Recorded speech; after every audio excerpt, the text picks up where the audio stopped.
Hello guys, I have a very quick update on the TTP MA crosses indicator.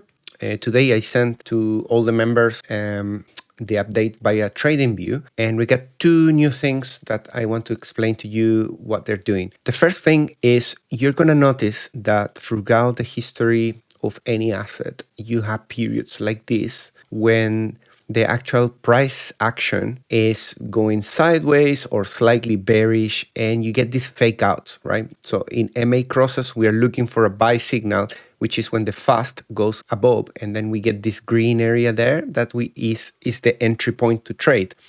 But the problem with that is because MA crosses is a delayed signal, sometimes you get the price action to become bullish. So that triggers the buy there, but the price go immediately below. And many times when it goes below, it stays there and it stays for a while.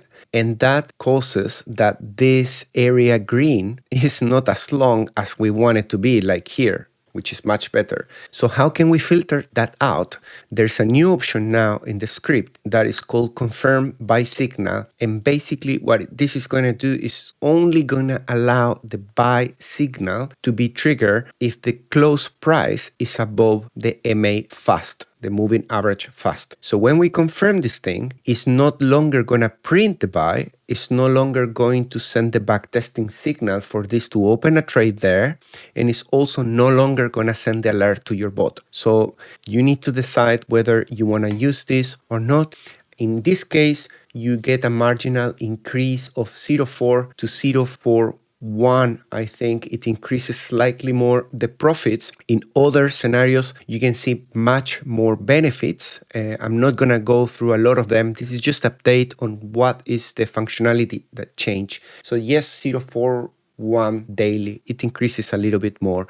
And that's the first update. And the second update, very quickly, when you're doing backtesting, the way we communicate the source signal with Gavin's backtester is by sending these ones here and ones and two, one for opening and closing. And sometimes you're not doing backtesting. Let's say now we're not doing any backtesting. I just want to see the chart. Therefore, you want to get rid of these ugly things. And for that, you just disable backtestable and they're gone. And now your chart is clean. If you hide the volume, there's no longer this ugly blue line. And so yeah, that's it from me. I hope you enjoy this new update. See you on the next one. Take care.